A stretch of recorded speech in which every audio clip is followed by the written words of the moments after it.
Vamos a hacer una introducción para ubicarnos en dónde vamos, en dónde estamos. Estamos tratando un panorama general, escatológico, tomando como base las fiestas judías. Concretamente, el menorá, el candelero de 7 brazos, con su interpretación, su representación de cada uno de los brazos. 7 brazos, 7 fiestas en Levítico 23, y estamos comentando cómo es que cada fiesta es un ensayo profético. Cada fiesta entonces debe de tener, está teniendo o tendrá su fiel cumplimiento profético. El Señor precisó al pueblo de Israel que cada fiesta se celebrara en determinada temporada del año. Por eso las fiestas también se conocen como fiestas de la etapa o de la época del año en que se celebran. Las 3 primeras fiestas corresponden a las fiestas de la primavera, las que ya vimos: Pascua, panes sin levadura y gavilla mecida. Esas 3 fiestas son las fiestas de la primavera, así se le conocen. Después el brazo en medio que comentábamos, que es la fiesta, la única fiesta de Pentecostés, es la única fiesta en la época, en la temporada del verano, es la fiesta de verano. Y las siguientes 3 fiestas son las fiestas del otoño. No hay fiestas en invierno. Dios ordenó celebrar fiestas en primavera, en verano, en otoño, pero no ordenó que se celebraran fiestas en invierno. Las 3 primeras fiestas entonces corresponden a las fiestas de la primavera. La fiesta del medio o el brazo en medio, Pentecostés, es la fiesta de verano, la única. Y las 3 siguientes fiestas, los 3 siguientes brazos del menorá, corresponden a las fiestas de otoño. No hay fiestas en invierno. Bien, los escatólogos consideran que no hay fiesta en invierno porque simboliza la grande tribulación. ¿Qué fiesta puede haber en la grande tribulación? Entonces, no es casualidad que Dios no haya ordenado que se celebrara fiesta en invierno, porque el invierno simboliza la grande tribulación. Entonces, comentábamos que proféticamente hablando, estamos viviendo a la mitad del menorá. Estamos viviendo ya casi el final de la fiesta de Pentecostés, en donde una fiesta de cosecha de cebada y que corresponde a la cosecha de los gentiles. Estamos viviendo nosotros esa temporada profética en donde cada vez va a haber menos fruto porque la cosecha se va a ir acabando. Y entonces precisábamos, en esto nos quedamos la clase anterior, precisábamos que después de la fiesta de Pentecostés viene la fiesta de las trompetas.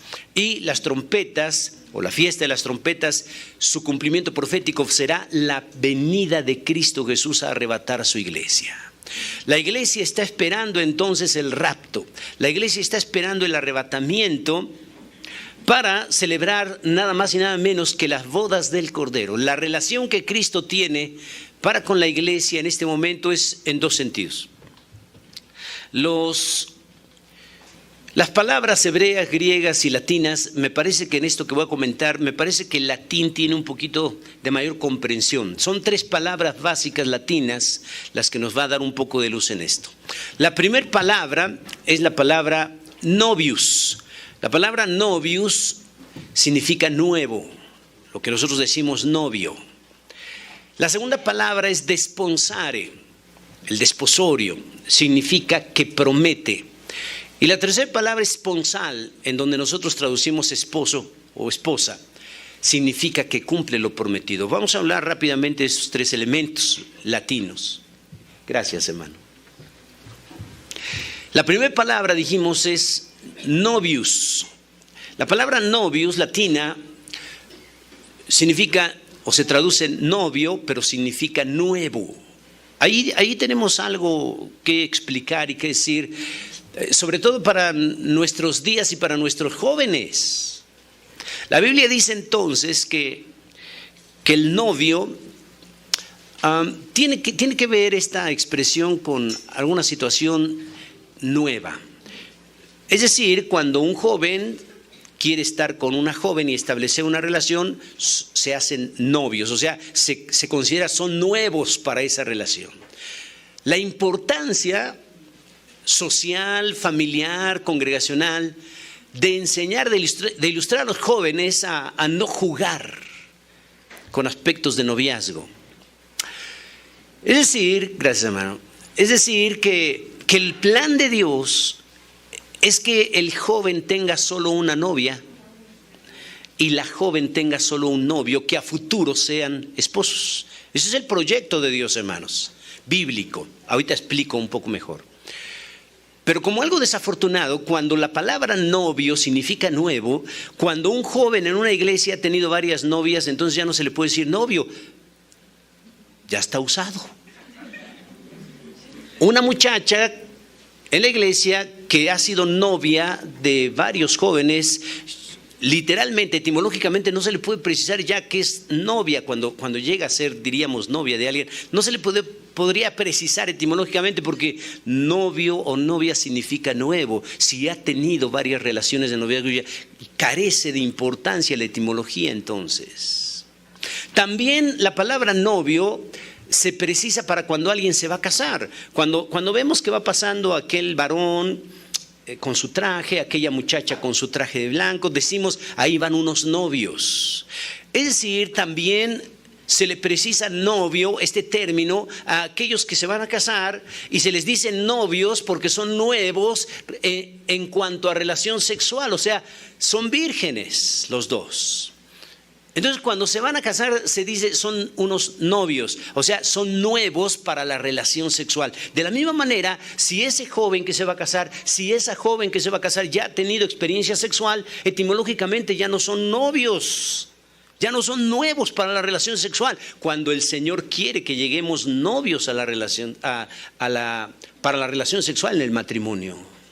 Desafortunadamente muchos se adelantan a las relaciones sexuales y consideran que no pasa nada. Hoy está de moda eso. Los padres de familia se ponen a las puertas de las escuelas y a sus propios hijos les entregan condones y les dicen háganlo con responsabilidad. No, amados hermanos, hacerlo con responsabilidad en el aspecto bíblico no es cuidarse con el condón. Hacerlo con responsabilidad es esperarse hasta el matrimonio para tener la primera relación sexual. Eso es el aspecto bíblico. Desafortunadamente, como algo extraordinario, las iglesias cristianas evangélicas también están abordando esta situación tan terrible que parece que no pasa nada, parece que nadie dice nada.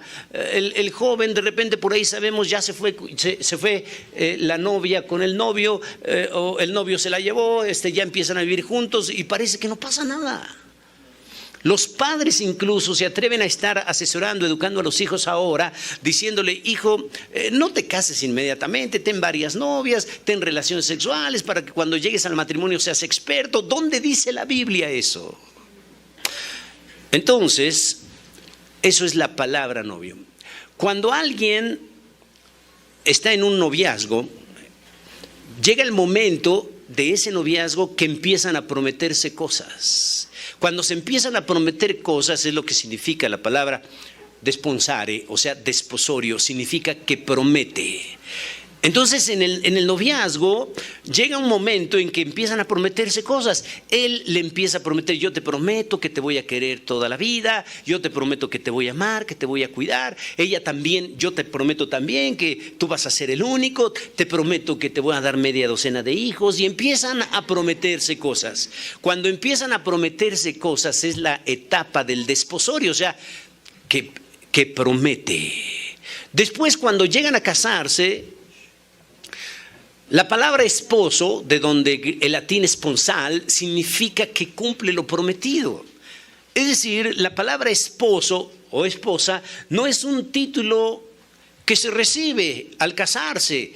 No, la palabra esposo o esposa es un título que se gana. Cuando el marido cumple a su esposa, a su mujer, cuando el marido cumple a su mujer todo lo que prometió en el noviazgo, entonces se completa, es esposo. O sea, esposo significa que cumple lo prometido. Cuando la mujer le cumple a su marido todo lo que le prometió en el noviazgo, entonces se convierte en esposa. Esposa, esposo significa que cumple lo prometido. Una cosa es ser marido y otra cosa es ser esposo. Esposo es que cumple lo prometido. Bien, ahora todo esto que estoy mencionando es para precisar lo siguiente. ¿Cuál es la relación de Cristo ahorita con la iglesia? Tenemos el noviazgo, novius, tenemos el desposorio, desponsare, o tenemos el esponsal. Ya son esposos. ¿Cuál es la relación de Cristo con la iglesia? Creo, hermanos, que la relación de Cristo con la iglesia es en dos sentidos. Para algunos, Cristo está en la relación de novios, de nuevos. Cuando una persona recibe a Cristo Jesús como su Salvador, es una persona, es nuevo en Cristo. Cuando está recién convertida la persona, hombre o mujer, pide perdón a Dios por sus pecados, recibe a Cristo como su Salvador, es nuevo en Cristo, una nueva criatura. Para los recién convertidos, la relación que tienen para con Cristo es de novios, son nuevos. Pero para aquellos que ya tenemos años de haber recibido a Cristo como nuestro Salvador, ha pasado el tiempo y ya conocemos las promesas que Él hizo a su iglesia, entonces la relación de los que ya tenemos tiempo en el cristianismo para con Cristo ya no es de novios, ya no somos nuevos. Nuestra relación es del desposorio, o sea, que promete, ya sabemos cuáles son las promesas que Cristo nos ha dado. Estamos viviendo otros, los que no somos nuevos en Cristo, que los que ya tenemos más tiempo, estamos viviendo la época del desposorio con Cristo. O sea, sabemos ya las promesas que Él ha dado. Pero todavía no estamos viviendo la relación de esposos. Cristo Jesús todavía no viene por su iglesia, pero va a venir y se la va a llevar, la va a arrebatar y se va a casar con ella. Cuando suceda eso, las bodas del Cordero, entonces la relación será de esposos hasta ese entonces. Mientras Cristo con los recién convertidos, su relación es de noviazgo. Cristo con los que ya tenemos más tiempo de convertidos y ya sabemos sus promesas, nuestra relación es de esposorio. Pero muy pronto, la fiesta de Pentecostés está por terminar. Se va a oír el toque de la final trompeta. Cristo vendrá por su iglesia, la arrebatará, se efectuarán las bodas del Cordero y entonces la relación será de esposos. Cristo cumple lo prometido. Ahora hago una pregunta a colación. ¿Cuántas novias ha tenido o tiene Cristo? Porque si el apóstol Pedro dice que Cristo nos ha dejado ejemplo para que sigamos sus pisadas, entonces mi pregunta es, ¿cuántas novias reconocerá Cristo? O cambio la expresión, ¿Cristo será noviero?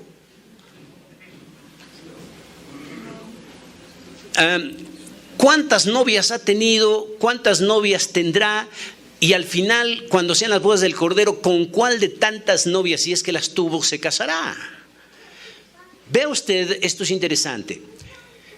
Cristo Jesús solo tiene una novia. Y solo tendrá una novia, la iglesia. Y Cristo Jesús se va a casar con la única novia que ha tenido, la iglesia. Entonces, si Pedro dice que el Señor nos ha dado ejemplo para que sigamos sus pisadas, el proyecto el Señor nos lo deja. Tenemos que enseñar a los jóvenes no jugar en los aspectos de noviazgo. Tenemos que enseñar a nuestros hijos, a los jóvenes, a que tienen que pedirle a Dios con precisión cuál va a ser su pareja. Obviamente se empieza con el noviazgo, pero a futuro tienen que estar pensando que ese noviazgo se va a transformar en matrimonio. Ese es el proyecto de Dios. Cristo nos ha dejado el ejemplo. Entonces, Cristo se va a casar con la única novia que ha tenido y nos deja ese ejemplo para que nosotros sigamos sus pisadas. Ahora, también debo decir algunos detalles. El Señor dice, no se turbe vuestro corazón, creéis en Dios, creed también en mí. Y luego dice Cristo Jesús, en la casa de mi Padre muchas moradas hay. Si así no fuera, yo os lo hubiera dicho. Voy pues a preparar lugar para vosotros, para que donde yo estoy vosotros también estéis.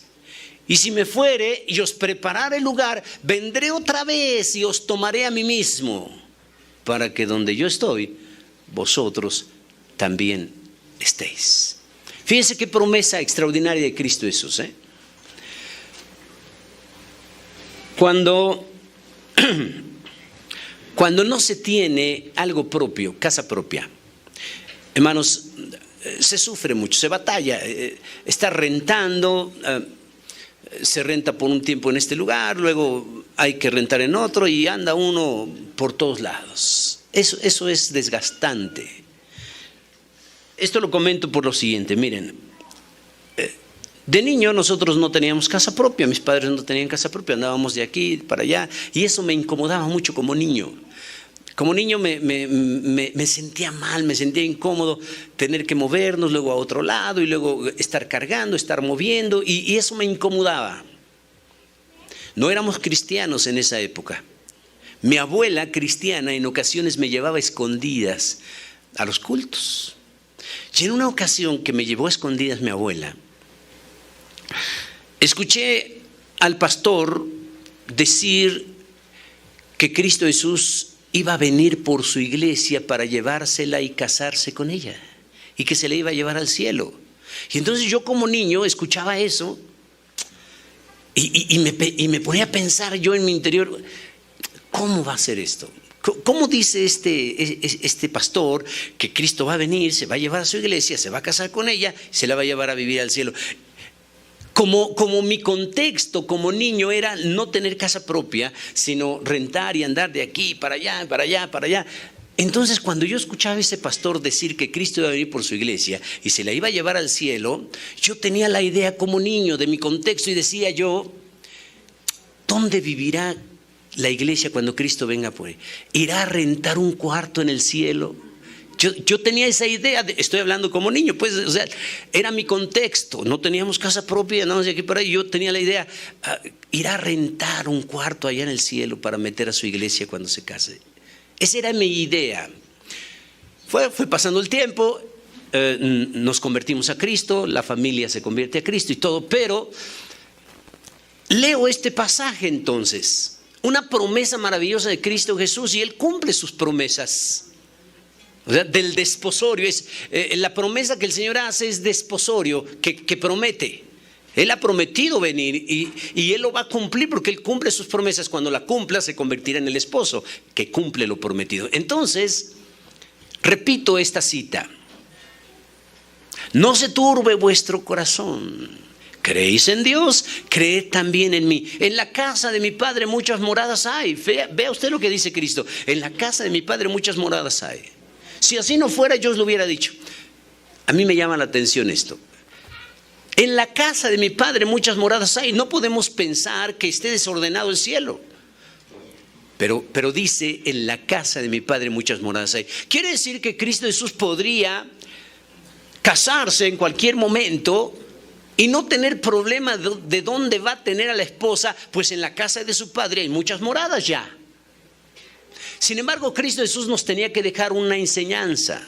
Aunque Él podría haber hecho eso y llevarse ya a su iglesia y no preocuparse a dónde tendrá a su esposa, porque en la casa de su Padre hay muchas moradas. Sin embargo, Cristo Jesús dice, en la casa de mi Padre muchas moradas hay. Si así no fuera, yo le hubiera dicho, voy pues a preparar lugar para vosotros. Es decir, aunque en la casa de su Padre había moradas, Él tenía que preparar el lugar para su esposa.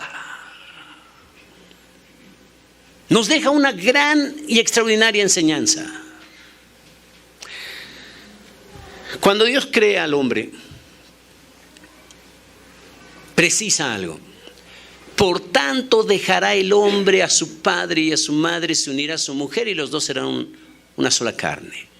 El principio de Dios cuando alguien se casa es que debe de dejar padre y madre. ¿En qué sentidos? Dos sentidos básicos. Número uno, no vivir con ellos. Número dos, no depender de ellos. El proyecto de Dios para un matrimonio, una familia sana, es que cuando alguien se casa no debe vivir con los padres y número dos, no debe de depender de los padres. ¿Escuchó usted bien?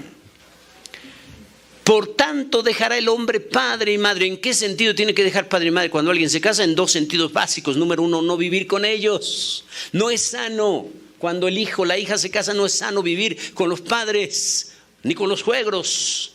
Tienen que vivir aparte, hacer su vida.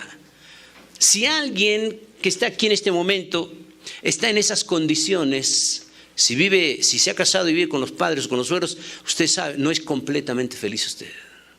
Porque la Biblia no se equivoca, Dios no se equivoca. Una mujer que se casa y vive con los padres o con los suegros no se puede desarrollar como mujer, no se puede desarrollar como esposa. Porque estando en esas condiciones, vive en casa de sus padres o sus suegros, no puede cambiar nada de esa casa. Si ella quiere mover este mueble, no puede hacerlo, son muebles de su suegra o de su mamá, no son de ella. Si quiere cambiar una cortina, no lo puede hacer, no es su casa. Si quiere hacer determinada comida, no puede hacerlo tan fácil porque es la cocina de su madre, de su suegra. Ella se tiene que ajustar a todo. Y si vive en casa de los suegros, qué terrible, porque pobre de esa mujer si hay un día que se levanta tarde. Porque el día que se levante tarde, por cualquier eventualidad, si las cosas no andan bien, la suegra va a estar, va a esperar que llegue su hijo. Hijito, mira, te lo advertí, no te cases con esa mujer, es una floja, mira a qué hora se levanta, no hace nada. Además, son puros problemas. Por eso la Biblia no se equivoca. Por tanto, dejará el hombre, padre y madre, se unirá a su mujer y los dos serán una carne. Nuestro mal pensamiento, nuestra mala educación, mala cultura en Occidente y concretamente en México es que los padres no asesoramos a los hijos respecto a sus responsabilidades futuras. Y cuando el joven se va a casar no tiene absolutamente nada que ofrecer, tenemos una mala cultura, una mala educación, y los padres generalmente dijo, pues tú vente aquí nos juntamos todos, aquí estamos apretaditos, pero no te preocupes, hermanos, no es posible. Por eso, ¿por qué cree usted que es difícil ver a un judío que viva con sus padres cuando se casa? ¿Por qué cree usted que es difícil ver a un judío que no tiene nada que ofrecer a su esposa? ¿Sabe por qué? Porque Flavio Josefo, el historiador judío, dice que a los 4 años de edad los judíos tenían que empezar a ser ilustrados, enseñados. Y a partir de los 4 años de edad, los judíos enseñan al niño judío, a partir de los 4 años de edad, que él va a crecer y que él tiene que mantener a su familia y que él tiene que ofrecer algo a su familia, dónde vivir, dónde estar. Se lo empiezan a enseñar desde que cumple 4 años de edad el niño. De manera que cuando el niño judío va creciendo, él ya va con la idea, la educación de que él va a mantener y que él tiene que ofrecer algo a su esposa a futuro, a sus hijos a futuro. Cuando el hijo judío se acerca donde su padre y le dice, papá, me quiero casar, el papá inmediatamente le dice, ¿y dónde vas a meter a tu esposa? Cuando pasa eso, el hijo ya tiene la respuesta y dice, papá, tengo esta casita, tengo este departamento, tengo esto. Esa es parte de la cultura judía. Es difícil ver batallar, ver sufrir a un judío cuando se casa porque ha tenido la educación desde los 4 años de edad a que tiene que ofrecerle algo a su esposa, a su mujer cuando se va a casar. ¿Por qué tenemos que sufrir tanto? ¿Por qué nuestra cultura y nuestra educación no va para eso? ¿Por qué no podemos enseñar a nuestros hijos desde pequeñitos para que cuando llegue el tiempo de casarse ya puedan tener algo que ofrecer? ¿Por qué se casa uno y tiene que estar uno batallando? No tenemos algo propio y la situación y esto se sufre más. Sufrimos de más por una mala educación y una mala cultura.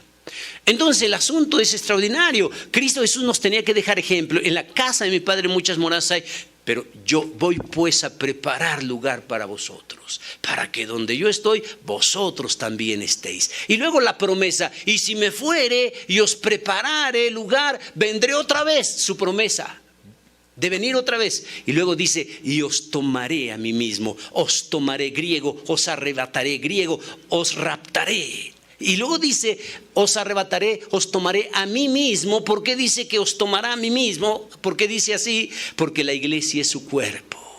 Por eso dice, os tomaré a mí mismo. O sea, Él se va a llevar su propio cuerpo. ¿Quiénes somos su cuerpo? La iglesia somos su cuerpo. Cristo es la cabeza de la iglesia, nosotros somos su cuerpo. Entonces vendrá por su iglesia y la tomará a sí mismo, se tomará a sí mismo, o sea, se llevará a su cuerpo, a la iglesia. Entonces, Cristo Jesús nos ha dejado ejemplo para que sigamos sus pisadas. Atendamos este consejo. Si tenemos hijos, vamos a enseñarles: hijo, tú tienes que hacerte responsable. Ahora las cosas están tan terribles, ahora la familia va creciendo. Hijo, no te preocupes, que te mantenga tu esposa. Oigan, hermanos, ahora las cosas están tan chuecas, tan fuera de lugar, tan fuera de contexto bíblico, que el joven tiene la idea de que se va a casar y que lo van a mantener. El joven tiene la idea de que se va a casar y para qué estudiar, para qué prepararse, para qué esforzarse, que mi esposa me mantenga. Oigan, hermanos, todo fuera de contexto bíblico. Cristo Jesús nos ha dado ejemplo para que sigamos sus pisadas. Entonces, estamos viviendo en la época del desposorio. Él ha prometido. Cuando tenemos ya tiempo en el cristianismo, vamos aprendiendo y vamos sabiendo, vamos conociendo las promesas que el Señor ha hecho a su iglesia, y por eso se convierte en el desposorio para nosotros. El recién convertido no puede conocer todavía las promesas del Señor, entonces sus relaciones de noviazgo es nuevo en Cristo. Pero como todas las promesas que el Señor hace, las ha cumplido y las seguirá cumpliendo y cumplirá todo. Tarde que temprano el Señor vendrá, cumplirá su promesa de arrebatar a su iglesia. Entonces, en el panorama de las fiestas y su cumplimiento profético, estamos viviendo la época del Pentecostés, la época del Espíritu Santo extraordinario, la época de la gracia, teológicamente hablando, la época de la cosecha de cebada, la época de la cosecha gentil, y por eso encontramos más convertidos gentiles a Cristo que judíos, por causa de esta situación profética. Pero, reitero, sigue después la fiesta del toque de las trompetas, la fiesta de las trompetas. Y el Señor precisa que al toque de la final trompeta vendrá Cristo y se llevará a su iglesia. Estamos por terminar esta parte, este tiempo de la cosecha gentil. Ya llevamos casi 2000 años cosechando. Y estamos a punto de que se termine. Los toques de trompetas dijimos que sirven para varias cosas. Para despertarnos, un toque de trompeta nos alerta, un toque de trompeta nos despierta. Ahora quisiéramos que el toque de trompeta alertara, despertara, pero también debo de ser honesto. Si hubiera aquí una persona muerta, acá una persona dormida, acá una persona cansada.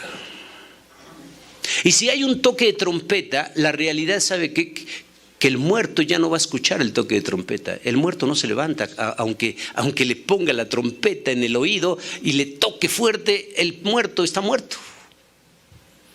Pero hay esperanza para el que está dormido. Porque si solo está durmiendo y oye el toque de trompeta, se despierta. Aquel que está cansado, desfalleciendo, igual con el toque de trompeta se mueve, se activa. ¿Por qué cuando nos dan toques de trompeta en la iglesia, cuando nos exhortan, cuando la predicación es de exhortación a vivir en santidad, cuando la predicación es de exhortación a activarnos, a no faltar a los cultos, a consagrarnos a Dios, a servir a Dios, a vivir una vida de santidad, a escudriñar su palabra? O sea, ¿por qué cuando nos exhortan, algunos no hacen caso a ninguna exhortación? Está complicado el comentario, pero es probable que aquel que no hace caso a ningún sonido de trompeta, es probable que su condición espiritual sea de muerto. El muerto no escucha. Los muertos no te alabarán, dice su palabra. ¿Cómo podemos pedirle a alguien que alabe a Dios con todo su corazón si está muerto espiritualmente? Los muertos no te alabarán. Entonces, cuando alguien escucha el toque de trompeta, una exhortación en una predicación, y si está durmiendo espiritualmente, cuando menos va a reaccionar, va a despertar. Dios mío, si es cierto, tengo que activarme. Dios mío, si es cierto, tengo que estudiar. Dios mío, si es cierto, tengo que orar. Dios mío, si es cierto, tengo que servir. Es la esperanza del que está durmiendo y escucha el toque de trompeta, la exhortación de la predicación. El que anda desfalleciendo igual cuando escucha la exhortación tiene posibilidad, se levanta y dice, sí, como que estaba desfalleciendo, pero no, tengo que levantarme. Hay esperanza también para ese tipo de personas, pero para el que está muerto, ni el toque de trompeta lo levanta. Y la realidad es que en la congregación cada vez, en todas las iglesias, hay esos tres tipos de personas. Esa es la realidad. Es nuestra realidad. Todas las iglesias en cualquier parte del mundo, cuando nos reunimos, cuando nos congregamos en el culto, realmente tenemos las tres cualidades o calidades de personas. Tenemos personas muertas espiritualmente, tenemos personas dormidas espiritualmente y tenemos personas que están desfalleciendo espiritualmente. Esas son las tres calidades de vida de personas que tenemos en los cultos. Esa es una de las razones de por qué predicación tras predicación, exhortación tras exhortación, no cambian la vida de algunos. Están muertos. Ahora alguien me ha dicho, hermano, no hay esperanza entonces para el que está muerto porque no reacciona ni al toque de trompeta. Le digo, bueno, lo que podemos decir es que usted, nosotros como seres humanos no podemos despertar o levantar un muerto. Pero ¿sabe qué? Cristo levanta muertos. Es cierto que nosotros no tenemos la facultad, el poder para resucitar muertos, levantarlos nuevamente a vida. Por eso cuando alguien no reacciona a los toques de trompeta, la importancia de pedirle a Dios en oración, Señor, vuélvele a dar vida, está muerto. Lo que yo no puedo hacer con el consejo, lo que yo no puedo hacer con la exhortación como predicador, usted como papá a sus hijos, lo que no podemos hacer, Dios sí lo puede hacer. Entonces puedo orar y debo decirle al Señor, Señor, mi hijo está muerto, no reacciona. Señor, el hermano está muerto, la persona está muerta, no reacciona. Esta mujer está muerta, no reacciona. Ni con los toques de trompeta pueden traer al mejor predicador del mundo y ni con eso se levanta porque está muerto espiritualmente. Pero entonces cuando nosotros no podemos, Dios sí puede. Y tenemos que orar y pedirle al Señor, Señor, vuélvele a dar vida. Así como Lázaro incluso estaba ya hasta apestoso. Yede ya, dijo su hermana, yede ya, Señor. Ya olía mal, de muerto. En el sentido espiritual hay muchos que están muertos y apestan y huelen mal espiritualmente.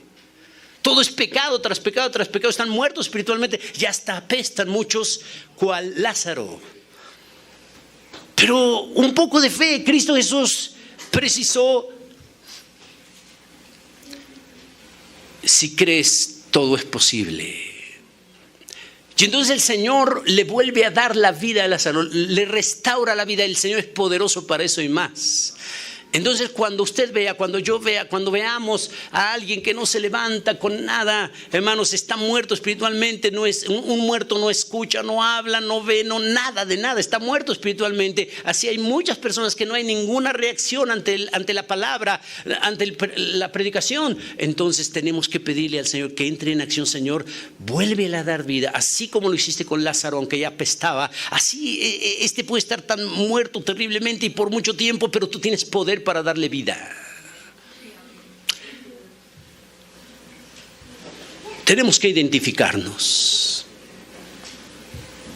Un muerto, un dormido, para que esté en un lugar lo tienen que trasladar. No le puedo decir al que está muerto, vente, nos vamos al culto. Tengo que traerlo. Uno que está dormido también no se despierta. Igual, quiero que esté en el culto, no le puedo decir al dormido, no se despierta, me alcanzas. No, tengo que traerlo. Pero el que está despierto, el que está vivo y despierto, ese sí se puede trasladar. Vamos a identificarnos. Usted viene a los cultos porque quiere, está vivo. Usted viene a los cultos porque lo traen, o está muerto o está dormido. Porque no hay otra forma de precisar esto. Si a usted dice, bueno, yo vengo aquí porque mis papás me traen, tengo que obedecer, porque me han dicho, si no vas al culto no te doy domingo, entonces yo quiero domingo, tengo que ir al culto. Me traen a fuerzas. Es que mis papás, tengo que venir a fuerzas, mi papá es diácono, ni modo, tengo que venir. Es que mi papá es director de área, tengo que estar, sino que van a decir los demás. No es que yo quiera, pero tengo que ir, ni modo. La esposa, yo no quisiera ir, ¿qué es eso de culto y culto y culto? Pero mi esposo es un líder, mi esposo es director, mi esposo es pastor. Vamos a identificarnos, venimos porque estamos vivos espiritualmente, porque estamos despiertos espiritualmente, o venimos porque estamos muertos o estamos dormidos y nos traen, no nos queda de otra. Entonces tenemos que identificarnos. ¿Cuál es nuestra identificación? Usted, de estas tres personas, ¿con quién se identifica? ¿Con quién nos identificamos? ¿Se ha dado cuenta? A veces está empezando el culto, el que dirige, empezamos a cantar y hay una frialdad terrible. Mire, ¿de dónde viene la frialdad?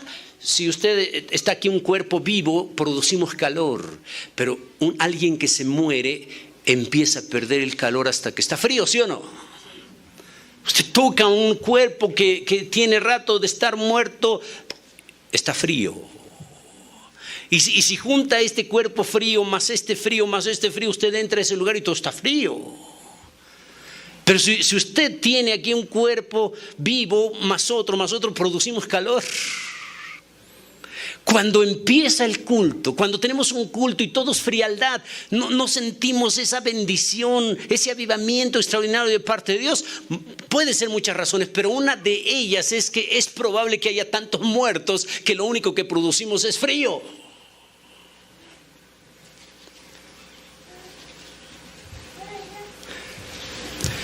Si tenemos un anafre y se enciende el fuego, los carboncitos, el carbón ahí está, encendido.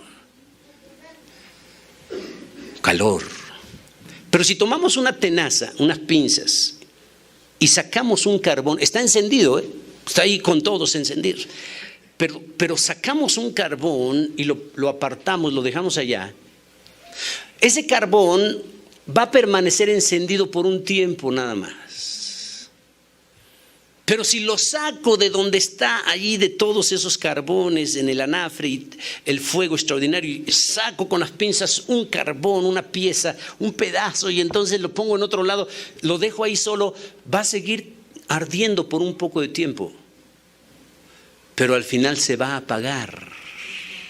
Cuando hay un hermano, hay una hermana que está acostumbrado a congregarse, a buscar de Dios, está en el fuego de Dios, en el fuego del Espíritu Santo, en el avivamiento del Espíritu Santo, y aquí entre todos nos motivamos y entre todos nos impulsamos a seguir delante de Dios bien, y entonces está el calor. Pero cuando alguien se aparta de ese grupo, de la iglesia, del culto, y se vaya solo, a lo mejor dura un tiempo calientito, como ese carbón que extraemos y dura un tiempo con fuego, pero se va a ir apagando hasta que se va a apagar.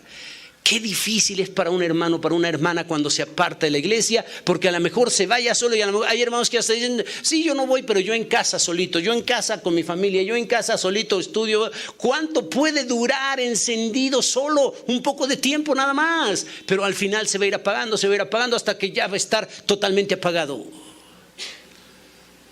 Y entonces en lugar de producir calor, produce frío. ¿Para qué ese carboncito solito allí? Cuando ya se enfrió, ¿qué puede hacer usted para que vuelva a encenderse? Agarra el carboncito que ya se apagó, lo toma con las pinzas y lo vuelve a echar ¿a dónde? Al anafre ahí. Una vez que cae otra vez a donde están los otros carbones encendidos, rápido se enciende otra vez. ¿Qué tenemos que hacer con el hermano que se ha apartado? ¿Qué tenemos que hacer con la hermana que se ha ido? Por el pretexto que usted quiera, a veces justificable o no, pero se ha apartado y ya se ha apagado. Lo que tenemos que hacer es regresarlo a donde está el fuego, regresarlo a donde están los otros carboncitos encendidos. Inmediatamente que llega, luego se vuelve a encender. ¿Qué tenemos que hacer con los hermanos que ya están fríos, a más no poder? Han descuidado su vida, y están muertos espiritualmente otra vez, están fríos espiritualmente. ¿Qué tenemos que hacer? La solución no es dejarlos allá afuera, la solución no es decirles, no te preocupes, tú sigue aquí en tu casa solito. No, la solución es volverle a traer, que se junte con los otros, como ese carboncito en el anafre. Ese es un toque de trompeta. Entonces, la Biblia dice en Levítico 23 que la fiesta de toque de trompetas tenía que celebrarse el primero del mes de Tisri, o sea, es la primer fiesta de otoño, la fiesta de las trompetas. Ahora, después de la fiesta de las trompetas, ya dijimos que la fiesta de las trompetas simboliza su cumplimiento profético, será el arrebatamiento de la iglesia. Antes de la grande tribulación, la iglesia no pasará ningún segundo de la grande tribulación. Ahorita solo estamos viendo el panorama general. En las próximas clases voy a ir precisando al hebreo, al griego, con mayor presión, por qué la iglesia no pasará por la grande tribulación. Ahorita solamente es el panorama general. Entonces, el primero de Tisri, del mes de Tisri hebreo, se celebra la fiesta de las trompetas. Luego de la fiesta de las trompetas sigue Yom Kippur, día de expiación. El siguiente brazo del menorá, después de trompetas, el siguiente brazo es Yom Kippur, día de expiación.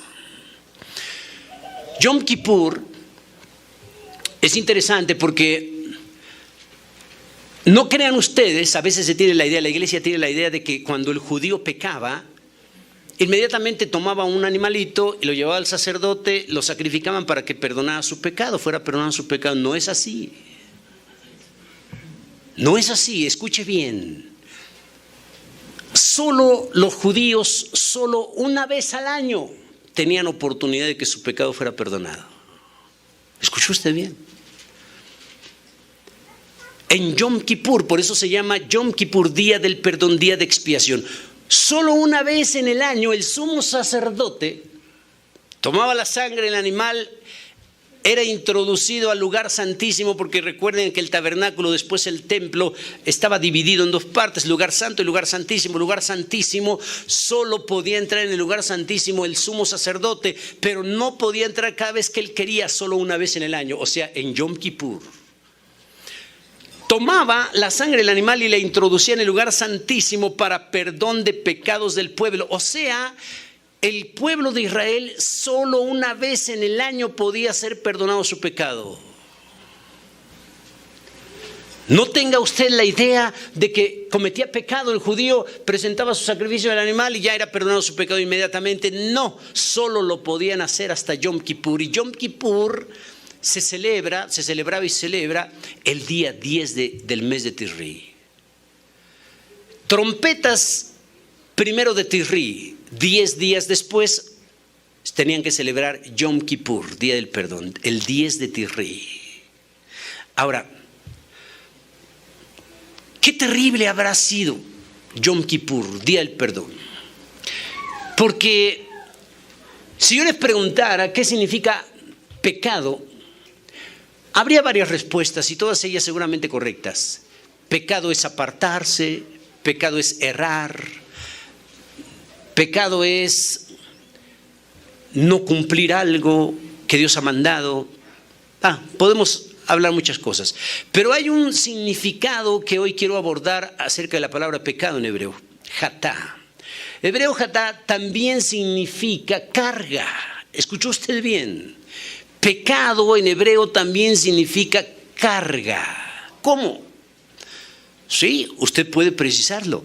Cuando nosotros cometemos un pecado nos sentimos con una carga interior. Pecado significa también carga. Cuando cometemos un pecado nos sentimos con una carga en nuestro interior. Ahora, usted se imagina, cometo un pecado, siento carga. Y luego cometo otro pecado, agregué otra carga. Y cometo otro pecado y más carga, y más carga, y más carga. Usted se imagina cómo se sentían los judíos cargados de pecados durante un año.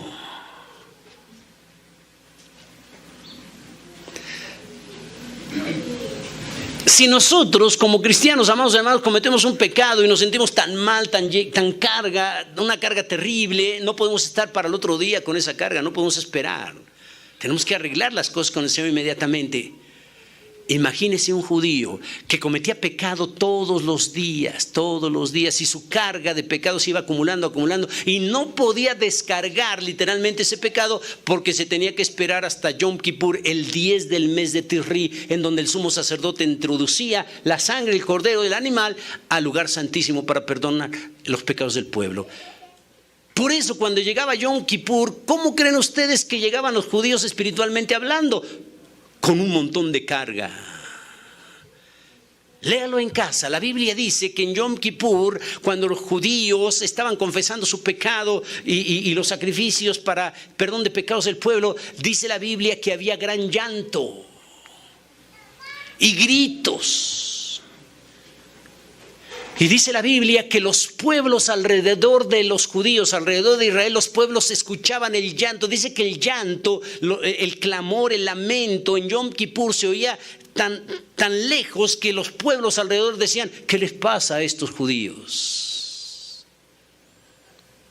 Podemos imaginarnos una persona que pecó todos los días en el año y con una carga terrible, pero llegaba Yom Kippur, confesaba sus pecados y claro que se quedaba libre de todo eso, y entonces gritaba confesando su pecado y era un clamor terrible, no podía evitarlo. Y después la alegría de haber sido quitada su carga. Entonces Yom Kippur no tiene que ver proféticamente con la iglesia, porque la iglesia fue perdonada en Pascua. Pablo precisó cuando vimos la primera fiesta: Cristo, nuestra Pascua, ya fue sacrificada. Cuando nosotros recibimos a Cristo Jesús como nuestro Salvador, nuestros pecados fueron perdonados. Y de ahí en adelante, cuando nosotros cometemos un pecado después de ser cristianos, no necesitamos esperar Yom Kippur, no necesitamos esperar un día en el año para pedir perdón al Señor. Cada día, cada momento, si cometemos pecado, podemos doblar nuestras rodillas, pedirle perdón a Dios y Dios nos perdona. Pero el pueblo de Israel no puede hacer eso. Mientras el pueblo de Israel no recibe a Cristo como su Salvador, solo puede ser perdonado su pecado, o lo intenta una vez al año nada más, en Yom Kippur. Voy a precisar algo. ¿Por qué los judíos que no han entregado su vida a Cristo, que no creen en Él, por qué tampoco sacrifican animales en nuestros días? Cambio la pregunta. ¿Cuándo fue la última vez que el pueblo de Israel sacrificó animales?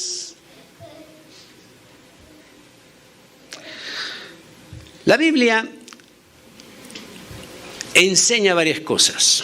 Si estuviera aquí un rabino y yo le preguntara: oiga, ¿por qué razón ustedes como pueblo judío, como pueblo de Israel, por qué ya no sacrifican animales? La primera respuesta que me daría él, el rabino, diría: es que no tenemos templo. No hay templo. El templo está destruido. Roma lo destruyó el 70 después de Cristo. No tenemos templo. Está allí la mezquita de Omar. Lo único que tenemos es el muro de los lamentos, pero no tenemos templo. Por eso no sacrificamos animales. Pero cuando un rabino nos da esa respuesta, nosotros le decimos inmediatamente: pero eso no es cierto. Antes de que el pueblo de Israel construyera el templo de Salomón, los patriarcas y otros más ya sacrificaban animales. O sea, el templo que no haya templo no es una justificación para no sacrificar animales. En la Biblia encontramos que no había templo y los judíos, sus ancestros, sacrificaban animales. Cuando le damos esa respuesta, el rabino nos diría: bueno, sí, es cierto, tienes razón. Lo que pasa es que no podemos sacrificar animales porque nuestros sacerdotes, los levitas, no se pueden purificar para hacer los sacrificios. Esa es la verdadera respuesta de por qué los judíos no pueden sacrificar animales. Porque la Biblia enseña que el sacerdote, para poder ofrecer los sacrificios de los animales para perdón de pecados del pueblo, se tenía que purificar. O sea, el sacerdote se tenía que purificar para hacer los sacrificios. ¿De qué manera se tenía que purificar? Dice la Biblia, de dos formas. La primera forma para que el sacerdote se purificara era un baño, esa purificación por agua. Eso lo pueden hacer, hay agua. El problema no es el primer rito de la purificación que tiene que ser por agua, eso lo pueden hacer. El problema es el segundo. El segundo rito de purificación para el sacerdote, dice la Biblia, que tenían que sacrificar una vaca roja. Esa vaca roja la sacrificaban, después la quemaban en holocausto y las cenizas que quedaban de esa vaca roja, tomaban las cenizas y las esparcían en la cabeza del sacerdote, y esa era la segunda forma de purificación sacerdotal. Cuando se terminaba esa segunda forma, ya podían estar purificados para ofrecer los sacrificios de los animales para perdón de pecados del pueblo. El problema es este para los judíos, que el 70 después de Cristo, cuando vamos a la historia, cuando analizamos la biología, la zoología, como algo extraordinario, el 70 después de Cristo desaparecieron las vacas rojas de este planeta. No hay vacas rojas desde el 70 después de Cristo. Hay hermanos que a veces me dicen, no hermano, en mi pueblito hay vacas rojas. A lo mejor café, a lo mejor no sé color que sea. Pero un rojo vivo, no hay vacas rojas, un rojo vivo, no existen. Y la zoología en la historia puede precisar, el 70 después de Cristo es el último registro de existencia de una vaca roja. No hay vacas rojas. Cuando nosotros precisamos que Israel es un país bélico, está en constante guerra, si yo preguntara ¿qué partida económica creen ustedes que el Parlamento judío da cada año? ¿A qué área? ¿A qué secretaría? El Parlamento judío otorgará la mayor partida económica cada año. A la Secretaría de Defensa están en constante guerra. Uno pudiera pensar, yo creo que la mayor partida económica de cada año del Parlamento judío, yo creo que va destinada a lo bélico. Es un país en constante guerra. Aunque es una buena partida, déjeme decirle que no es la mayor partida económica que se le da a la Secretaría de Guerra, de Defensa. Como algo extraordinario, la partida más grande que el Parlamento judío da es a la ciencia. El Parlamento judío da la mayor partida económica a la ciencia, le está pidiendo a sus científicos que trabajen todo lo que tiene que ver con nuestro tiempo para tratar con la ciencia de que salgan vacas rojas. Le están diciendo a los científicos judíos, trabajen la genética, es su problema, no sabemos cómo, pero queremos vacas rojas. Entonces es la mayor partida económica de la ciencia. Entonces los científicos judíos están tratando desesperadamente de lograr la manipulación genética para que salgan vacas rojas. ¿Sabe qué? No lo han logrado. Cada año cuando los científicos judíos tienen que entregar su informe al Parlamento judío, han entregado informes diciendo, ya casi, o sea, está aquí medio roja, aquí con unos puntitos, pero ya casi lo tenemos. Pero no han presentado vacas rojas todavía. ¿Y sabe por qué? Escuche bien. La Biblia dice que el pueblo de Israel va a volver a hacer sacrificios de animales. La Biblia dice que el pueblo de Israel va a volver a tener el templo construido. Dos profecías que faltan por cumplirse. Que el pueblo de Israel vuelva a tener sacrificios de animales y que vuelva a tener el templo en Jerusalén. Pero ahorita no pueden sacrificar animales los sacerdotes, no pueden hacer ningún trabajo. ¿Sabe cuál es el único trabajo que hacen los sacerdotes? Generalmente hoy en día podemos distinguir un sacerdote judío cuando su apellido es o Leví o Cohen.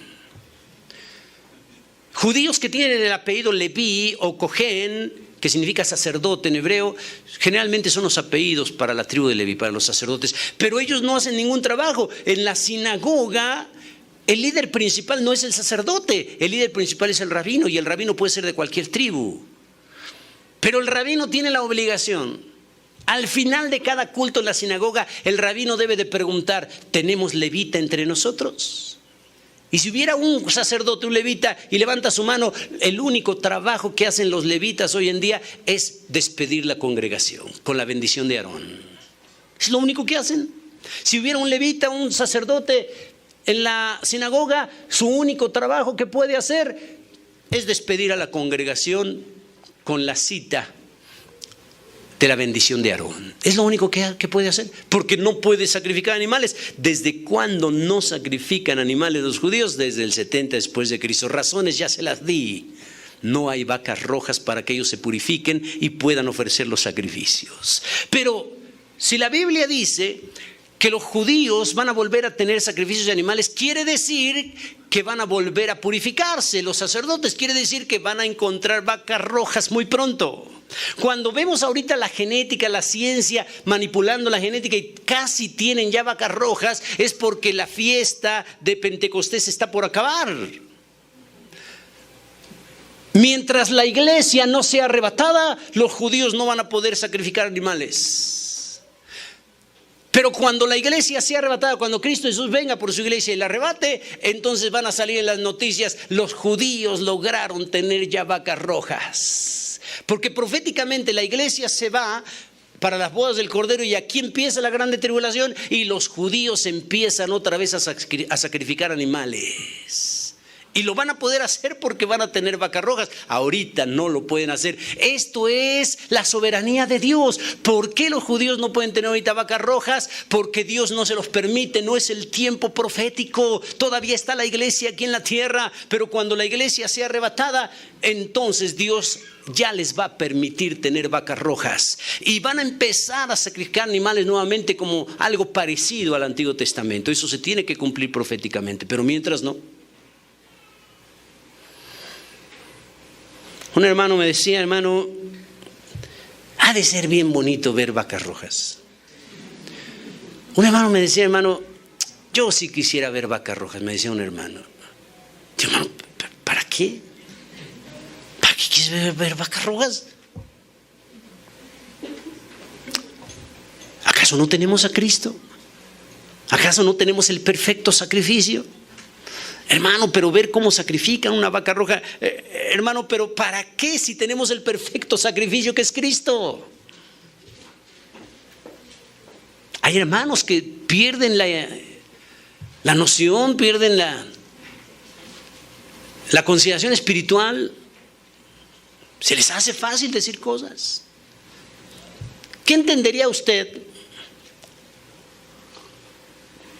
si yo le digo, la iglesia se tiene que preparar respecto a la grande tribulación? Mire, entenderíamos que hay que prepararnos viviendo en santidad para no pasar por la grande tribulación. Entenderíamos que la iglesia debe de consagrarse a Dios, vivir una vida de buen testimonio, servicio a Dios correctos, para no pasar la grande tribulación. Eso lo interpretaríamos nosotros. Sin embargo, quiero decirle que hay iglesias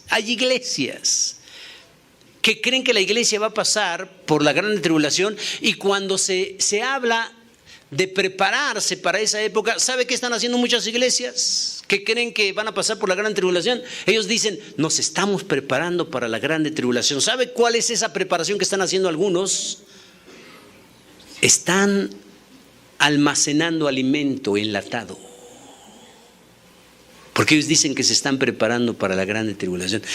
Y ellos dicen, cuando venga la grande tribulación, como nadie va a poder comprar ni vender si no tiene la marca del anticristo, como nosotros no nos vamos a dejar marcar, nos estamos preparando, estamos almacenando comida enlatada para cuando llegue ese tiempo, que tenemos hambre, tráete esa lata y la abrimos. O sea, no hay ningún problema. Para ellos eso es prepararse. ¿Sabe de qué otra manera se están preparando? Estas iglesias que creen que van a pasar por la gran tribulación dicen, nos estamos preparando para la gran tribulación, estamos comiendo gusanos, estamos comiendo pinacates, para que cuando llegue ese tiempo y no podamos comprar ni vender por la marca del anticristo, entonces ya estamos acostumbrados a comer pinacates y ya no hay ningún problema. Para ellos eso es prepararse. Pero no, amado hermano, cuando decimos que la iglesia se tiene que preparar, no es para vivir, no es para pasar la grande tribulación. Tenemos que prepararnos para no pasar por ella. Tenemos que vivir una vida de santidad. El Señor viene por una iglesia sin arruga y sin mancha. Cuando decimos que la iglesia se tiene que preparar, nos referimos a eso. Una iglesia que vive en santidad, una iglesia que se purifica. Eso es la manera en que la iglesia se tiene que preparar para no sufrir la grande tribulación, amado hermano. Entonces, otros hermanos también me dicen, hermano, va a ser extraordinario cuando aparezca el anticristo, yo lo quiero ver, lo quiero saludar. Le digo, hermano, ¿cómo puede estar diciendo eso? ¿Para qué quiere eso?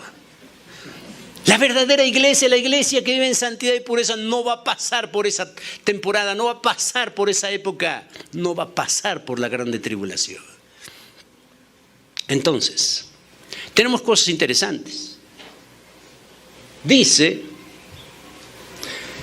que la fiesta de las trompetas se celebra el 1 del mes de Tirri.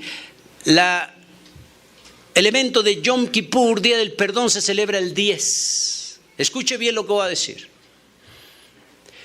Entre trompetas y Yom Kippur hay un lapso de 10 días.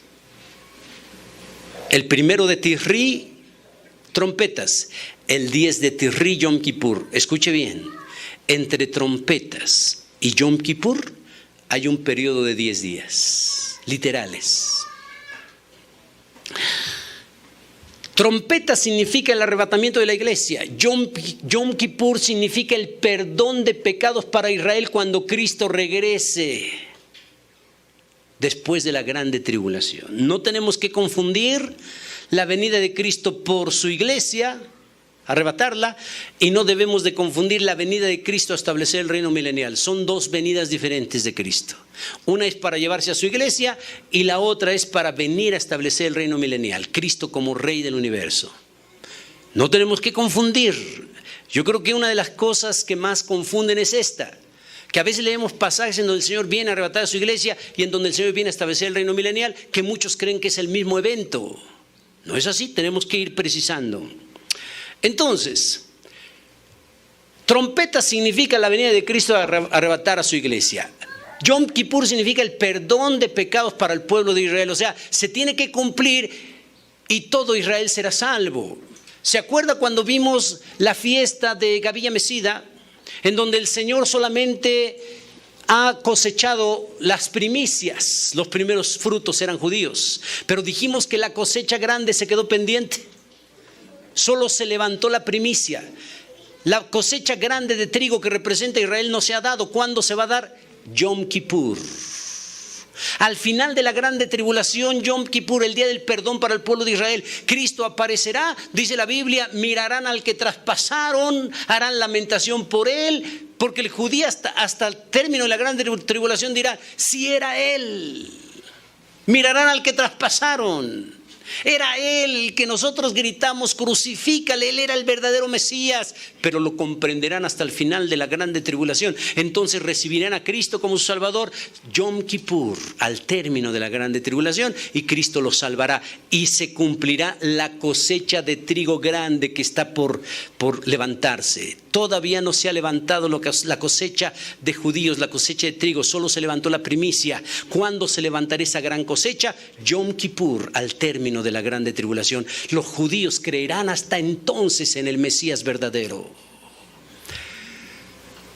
Entonces, si trompetas se celebra el 1 de Tirri y Yom Kippur el 10 de Tirri, hay un lapso de 10 días. O sea, ¿qué separa el rapto de la iglesia con el perdón de pecados para el pueblo de Israel como nación? ¿Qué lo separa? La grande tribulación. Y la grande tribulación es un periodo de prueba. Por eso, reitero, trompetas 1 de Tirri, Yom Kippur 10 de Tirri, un lapso de 10. El número 10 en la Biblia, escuche bien, el número 10 en la Biblia significa prueba. Ejemplos. Un mensaje a las iglesias, a una iglesia en Apocalipsis que más adelante vamos a observar. El Señor precisa a una iglesia en Apocalipsis: y seréis probados por 10 días. Porque el número 10 significa prueba. ¿Por qué cree usted que el Señor nos dio en nuestras manos 10 dedos? ¿Por qué no nos dio más o menos? Hay casos excepcionales, pero Dios nos dio 10 dedos, no más, no menos. ¿Sabe por qué? Porque el Señor nos prueba. El 10 significa prueba. Dios prueba, nos da 10 dedos en nuestras manos porque nos prueba qué hacemos con nuestras manos. ¿Las usamos para bendición, para servir a Dios o para hacer daño? Si mis manos yo las ocupo para tomar lo ajeno, tengo 10 dedos porque mis manos son puestas a prueba. El 10 significa prueba. Yo puedo venir aquí, levantar mi mano, honrar a Dios, glorificar a Dios, hasta llorar. Pero si con esta misma mano en mi casa a mi esposa le doy sus buenos y yo vengo aquí, levanto mis manos, hermanos, Dios no recibe eso, no nos engañemos. Si yo tomo lo ajeno y aquí, aleluya y gloria a Dios, Dios no recibe eso, no nos engañemos. Porque nuestras manos son puestas a prueba. ¿Qué hacemos con ellas? Por eso tenemos solo 10 dedos, porque el 10 significa bíblicamente prueba. ¿Por qué 10 dedos en nuestros pies? ¿Por qué no más? ¿Por qué no menos? ¿Por qué tenemos 10 dedos en nuestros pies de igual manera? Porque Dios prueba nuestro andar. ¿Dónde vamos con nuestros pasos? ¿Dónde nos llevan nuestros pies? ¿Andamos por buen camino? ¿Andamos por mal camino? Somos probados, por eso tenemos 10 dedos en nuestros pies. Dios prueba nuestros pasos. Éxodo 20 tenemos 10 mandamientos. Los 10 mandamientos nos ponen a prueba. ¿Por qué 10 en Éxodo 20? ¿Por qué no más en ese pasaje? Porque el 10 significa prueba. Cuando Daniel y sus amigos son llevados cautivos a Babilonia, Daniel y sus amigos, ellos consideran no contaminarse la comida y la bebida del rey. Y el que estaba al frente, a su cuidado, le dicen, Daniel y sus amigos le dicen, prueba con nosotros. ¿Cuánto tiempo? 10 días. ¿Por qué Daniel no le dijo prueba con nosotros 5 días? ¿Por qué no le dijo prueba con nosotros 15 días? ¿Por qué Daniel le tuvo que decir prueba con nosotros 10 días? Porque el número 10 significa prueba. Prueba con nosotros, danos a comer legumbre, a beber agua y después de 10 días pruébanos a ver cómo nos ves en relación a los otros jóvenes. El 10 significa prueba. Ahora, la iglesia, fiesta de las trompetas, va a ser arrebatada. Y luego viene la fiesta o el evento de Yom Kippur. Y entre trompetas y Yom Kippur hay un lapso de 10. Y el 10 significa prueba. La iglesia no va a pasar por la grande tribulación. Divide trompetas y Yom Kippur un periodo de prueba, 10 días.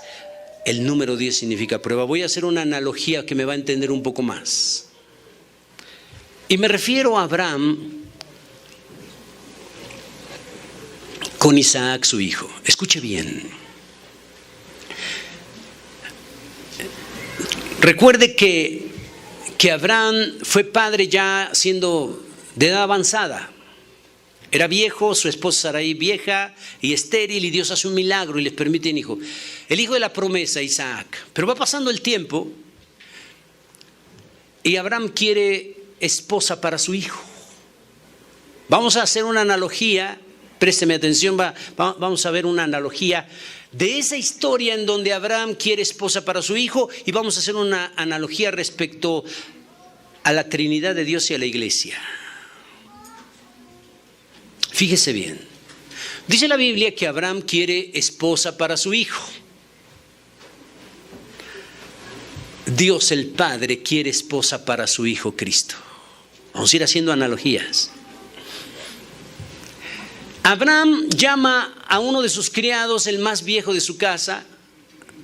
Otra versión dice, el que siempre ha vivido con él, el de más confianza.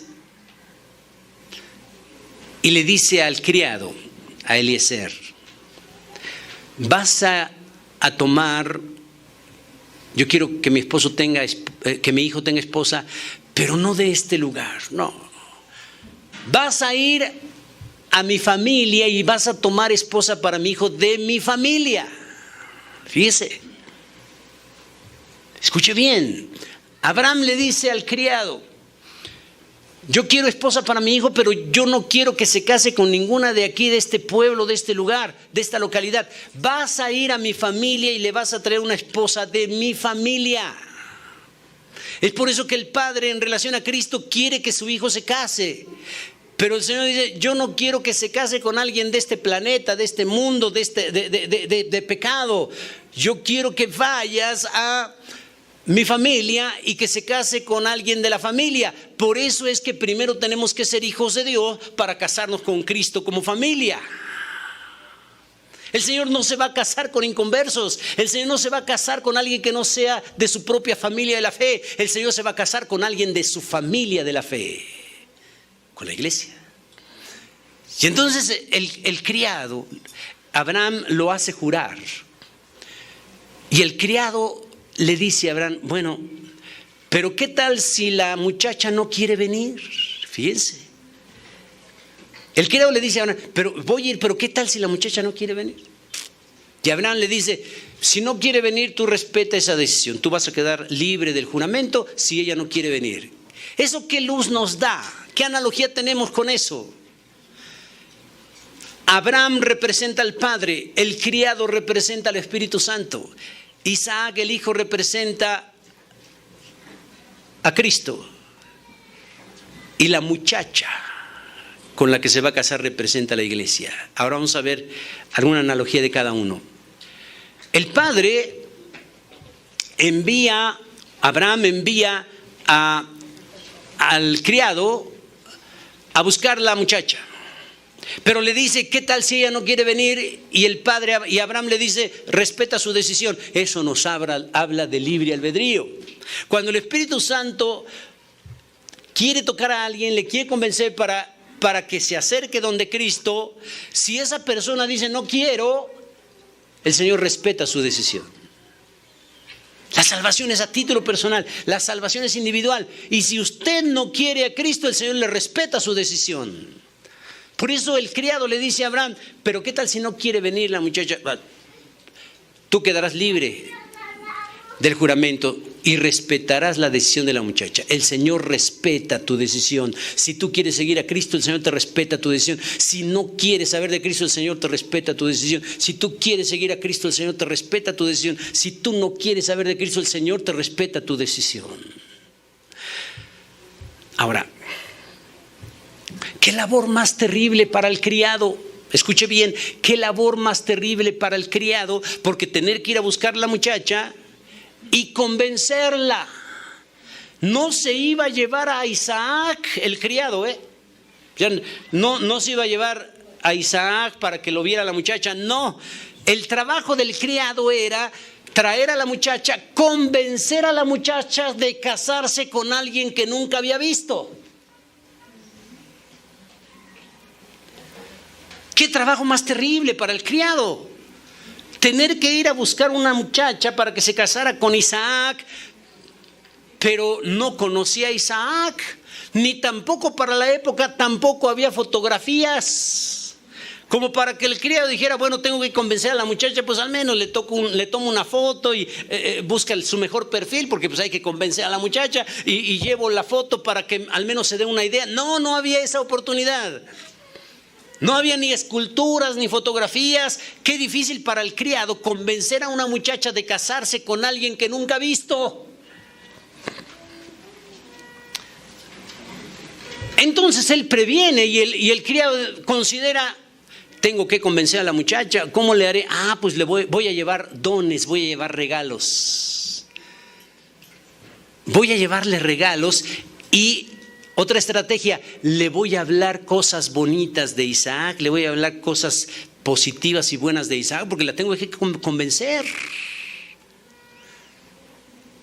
El criado representa al Espíritu Santo. El Señor envía al Espíritu Santo a convencer. Por eso la Biblia dice que el Espíritu Santo convencerá al mundo de su pecado. Él es el que convence. Pero así como el criado tuvo que llevar dones, regalos para darle a la muchacha, para convencerla de casarse con Isaac sin haberle visto, y le tuvo que hablar bien, es que mira, es bien portado, es bien educado, es trabajador, le tuvo que dar un montón de detalles para convencerla. Así el Espíritu Santo también nos da dones, nos da regalos para convencernos de recibir a Cristo como nuestro Salvador. Y aunque no le hemos visto a Cristo, el Espíritu Santo, su labor es convencernos. No has visto a Cristo, pero te aseguro que es una buena persona, está bien portado, vas a tener todo esto. O sea, la labor del Espíritu Santo es convencer a la iglesia de casarse con alguien que nunca ha visto. Y la labor del criado era convencer a una muchacha de casarse con Isaac, a quien nunca había visto. Qué labor más tremenda. Entonces, la muchacha tenía que amar y tenía que tener la idea de casarse en lo futuro con alguien que nunca había visto. Entonces nosotros como iglesia tenemos que creer en alguien y pensar que en lo futuro lo vamos a ver y que en lo futuro nos vamos a casar con él, con alguien que nunca hemos visto. Por eso el apóstol Pablo dice que andamos por fe y no por vista. Por eso cuando Cristo Jesús resucita, escuche bien, cuando Cristo Jesús resucita, se aparece resucitado ante los discípulos.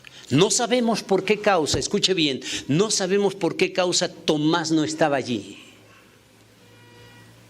Cuando Cristo aparece resucitado, están todos menos Tomás. No sabemos por qué. La Biblia no dice por qué no estaba. Qué bendición más maravillosa recibieron, Cristo resucitado, pero no estaba Tomás. Y cuando el Señor se retira de ellos y ellos se quedan con esa bendición de ver a Cristo ya resucitado, de repente llega Tomás y le platican el testimonio y le dicen: ¿qué crees, Tomás? Ya apareció Cristo resucitado, le hemos visto. Pregunto, ¿Tomás les creyó? Hasta en México se utiliza ese dicho, ¿no? Yo como Tomás, hasta no ver, no creer. No creyó Tomás. No, o sea, no sabemos por qué no estaba Tomás, y cuando le dicen la bendición que recibieron de parte de Dios, no lo cree. Cuando son los cultos y faltan los hermanos y a veces no sabemos por qué no están. Deberían de estar, pero no están. Y cuando Dios nos bendice y luego los encontramos, ¿qué crees? ¿Qué bendición tuvimos el culto anterior? Ellos van a decir: no, yo hasta que no vea. ¿Cuál Tomás? Los hermanos que se pierden de bendiciones por no venir para cualquier culto, después no creen que hay bendición, como Tomás.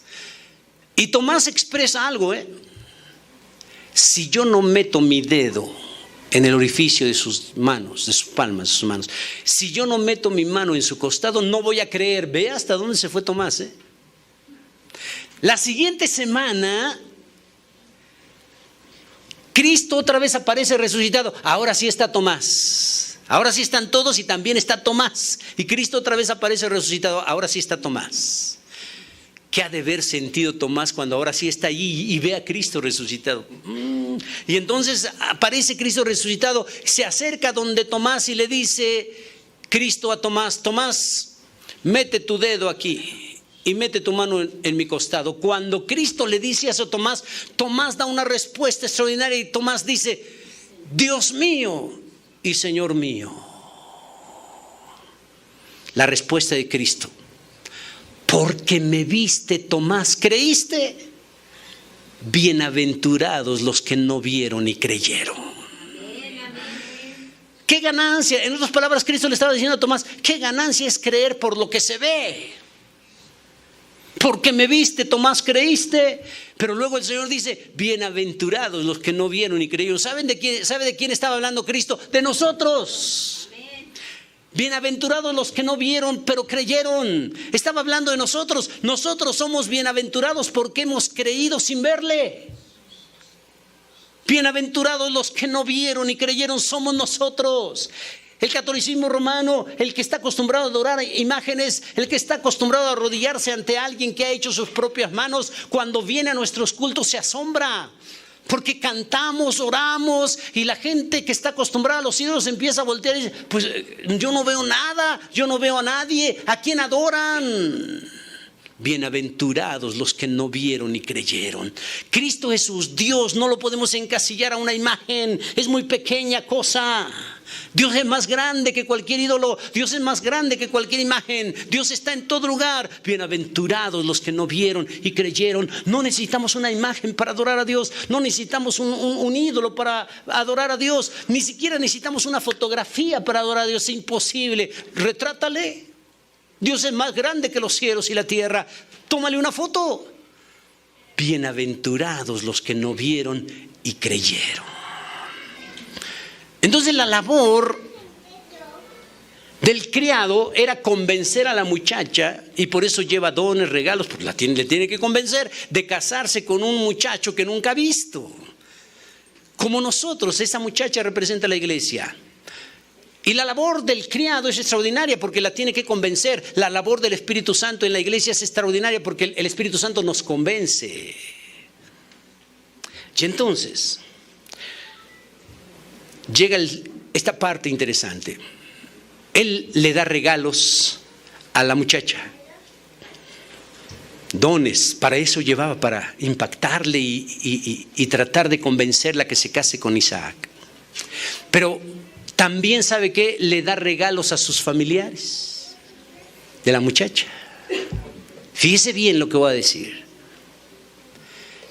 La indicada era la muchacha. El criado le da los regalos a la muchacha, pero también le tocan regalos a sus familiares cercanos. ¿Qué significa esto?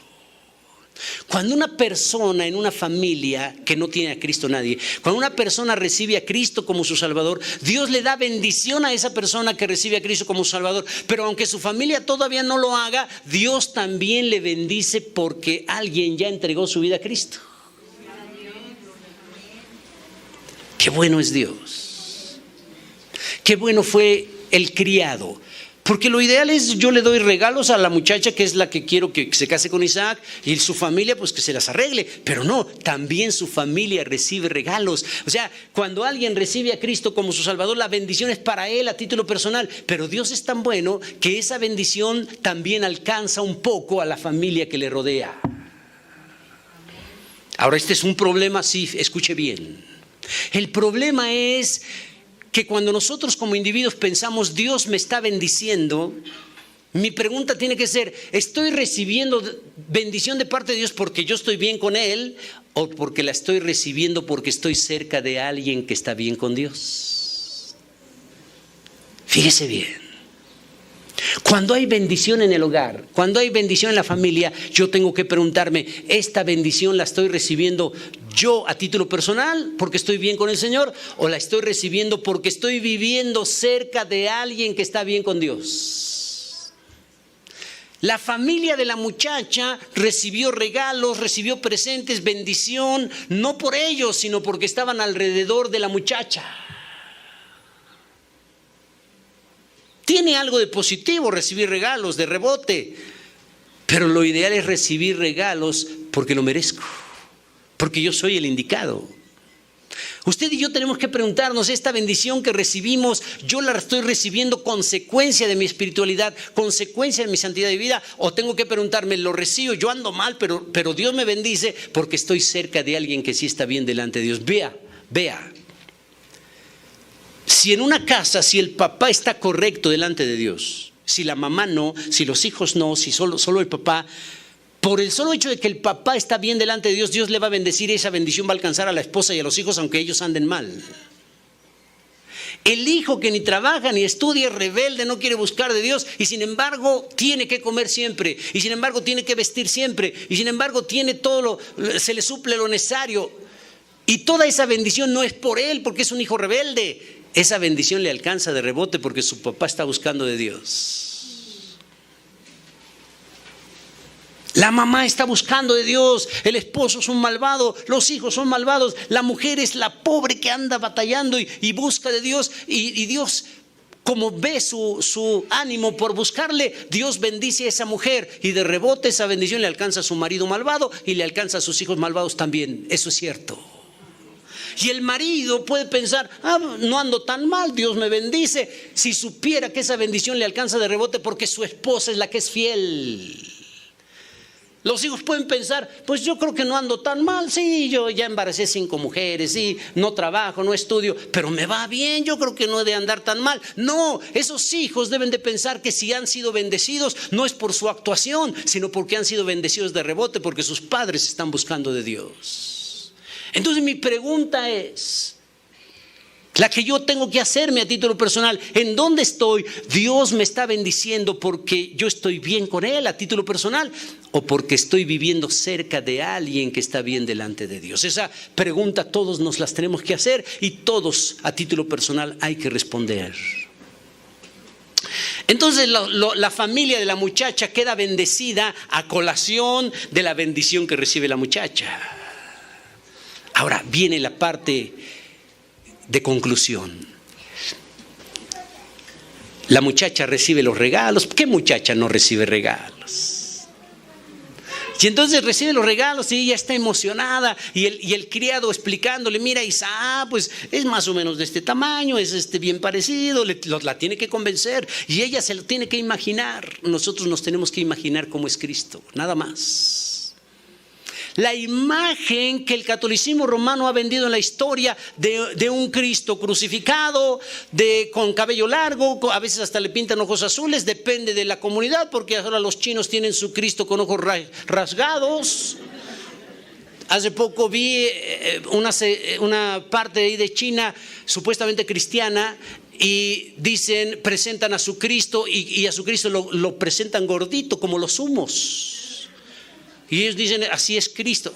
Hermanos, el catolicismo romano ha vendido esa imagen al mundo. Hay hermanos ahora convertidos a Cristo que todavía creen que la apariencia de Cristo es como el catolicismo romano lo pinta.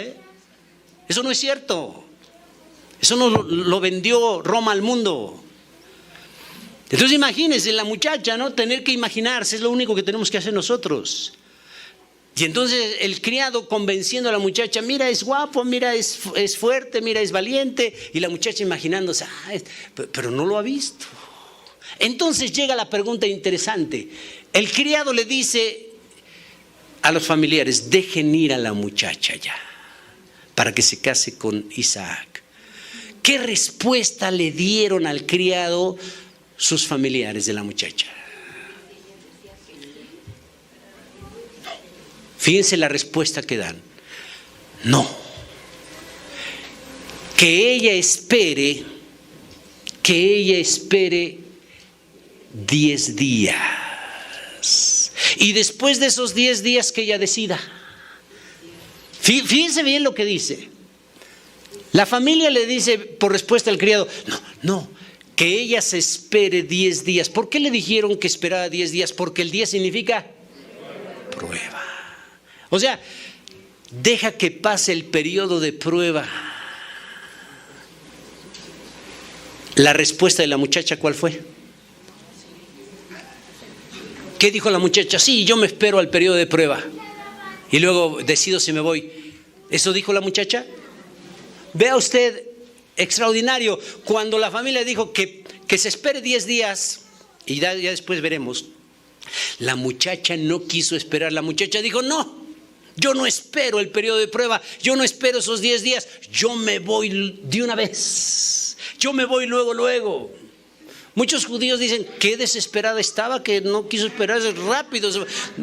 Pero todo esto es profético, todo esto es profético.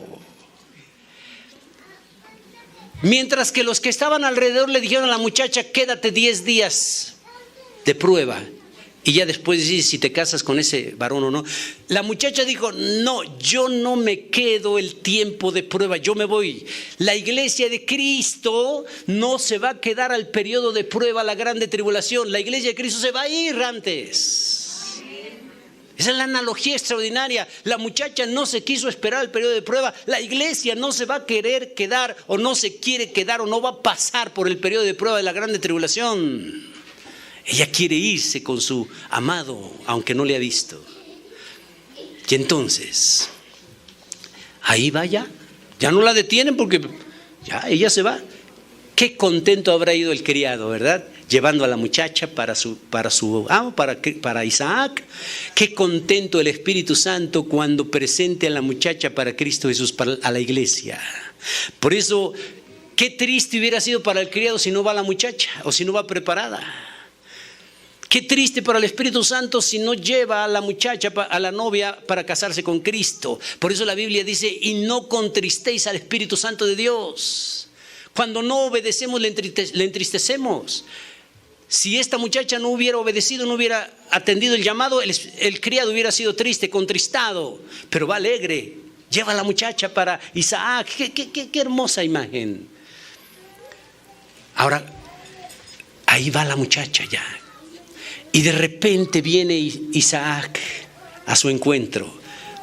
Hermanos, imagínense lo que maravilloso. Viene el criado, viene con la muchacha ya preparada y todo para casarse, alguien que nunca ha visto, y de repente dice la Biblia que salió Isaac a su encuentro. Qué precioso. Viene a su encuentro y entonces la muchacha, y es la primera vez que lo va a ver. Qué bonito.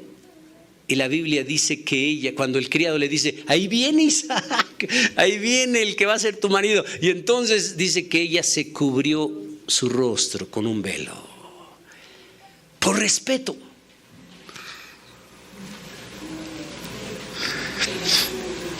Pero cuando ella lo miró por primera vez, seguramente ella le ha de haber dicho al criado, digo, ya estoy especulando, pero que la muchacha le haya dicho al criado, oye, la verdad es que está mejor de como me lo platicaste.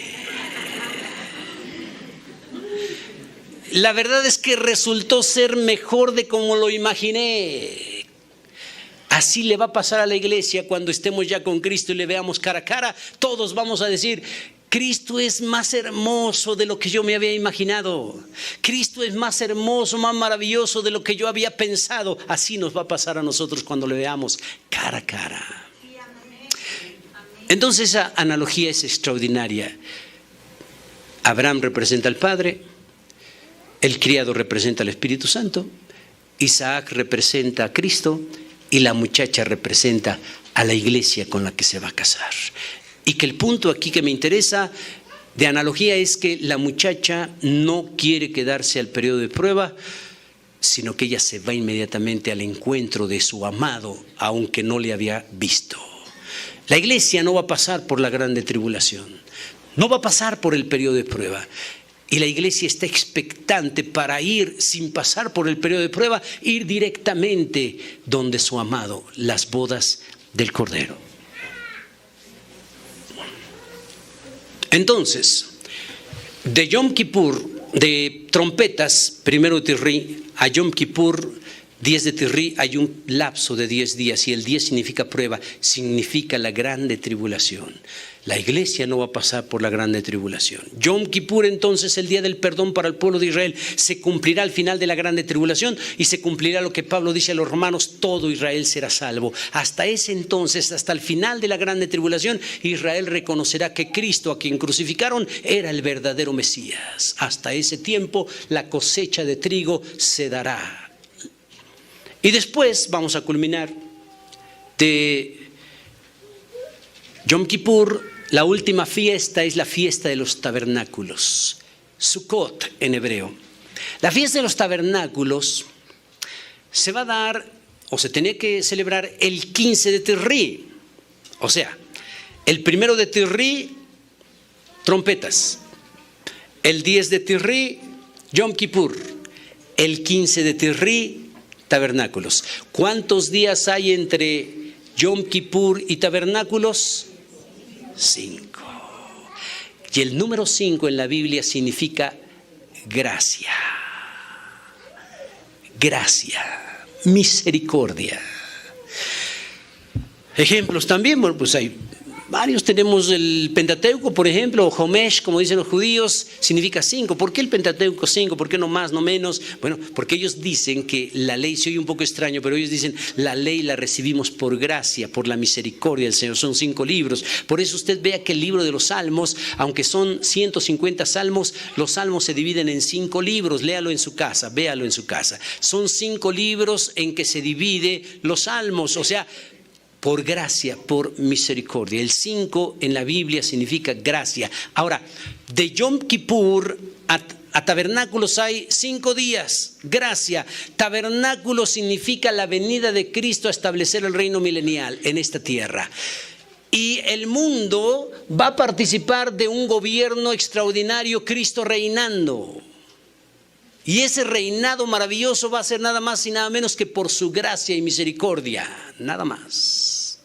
Entonces, cuando Cristo Jesús venga, después de la grande tribulación, Él ya viene casado. Viene con su iglesia a establecer el reino milenial.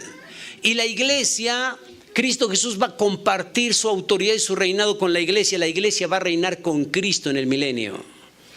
Tabernáculo significa proféticamente entonces la venida de Cristo a establecer el reino milenial. Literalmente Dios le dijo a los judíos que el 15 de Tisri, como acabo de mencionar, tenían que celebrar o recordar una semana viviendo en tiendas de campaña, tabernáculos. Los judíos vivían en tiendas de campaña en su andar en el desierto antes de llegar a la tierra prometida. Y no podían tener casas fijas porque andaban vagando por el desierto, tenían que construir tabernáculos, Sukkot, casas de campaña. Y entonces se movían a otro lado, desmontaban su tiendita y la ponían en otro lado. Pero cuando llegaron a la tierra de Canaán, a la tierra prometida, ya no vivieron en tiendas de campaña, ya empezaron a construir casas fijas. O sea, tabernáculos.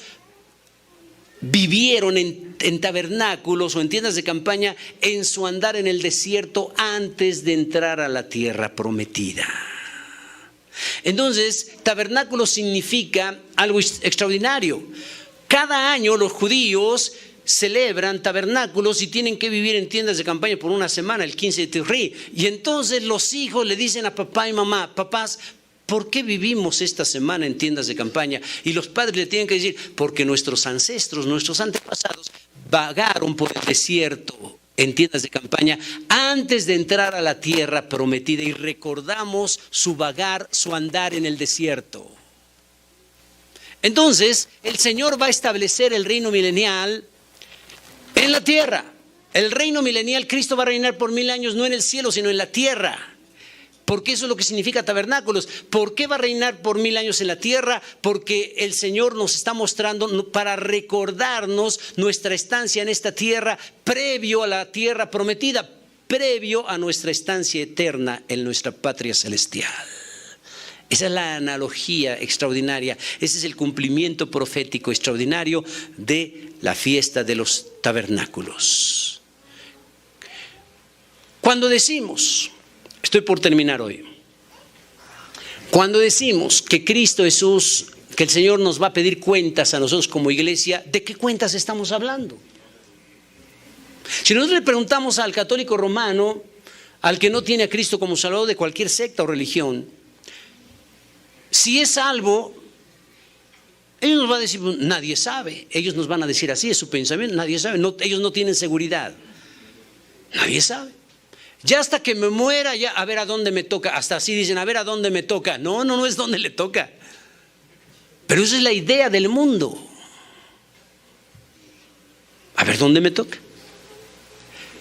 La idea del mundo es echar ancla aquí en el mundo.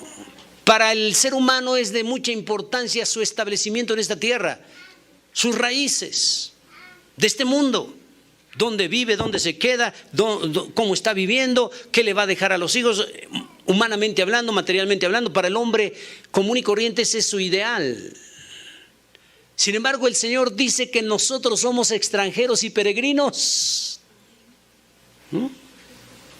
Somos extranjeros y peregrinos. Nosotros estamos viviendo en un lugar que no es el nuestro. Estamos viviendo en un planeta que no es el nuestro. Estamos viviendo en un mundo que no es nuestro. Somos extranjeros y peregrinos. Esta no es nuestra patria. La patria del verdadero cristiano es en los cielos. Pero mientras llegamos allá, estamos aquí. Mientras llegamos a nuestra patria eterna, a nuestra patria celestial, mientras llegamos a la tierra prometida, estamos vagando en el desierto. Y en el desierto hay calor, en el desierto hay sed, en el desierto hay animales ponzoñosos, en el desierto hay sufrimiento. En esta tierra hay sufrimiento y tenemos que padecerlo mientras llegamos a la tierra prometida.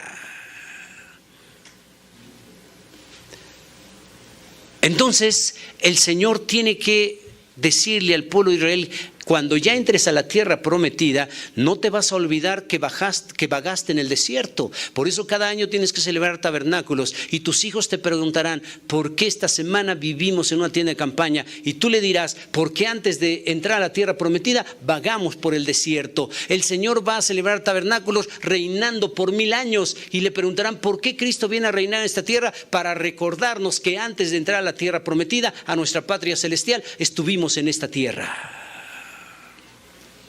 Esa es la analogía extraordinaria. Precisé o pregunté: ¿a qué se refiere la Biblia cuando nos dice que entregaremos cuentas a Él? No se refiere a ver si somos salvos o no. Si usted ha tenido ya a Cristo en su corazón, usted ya es salvo, punto.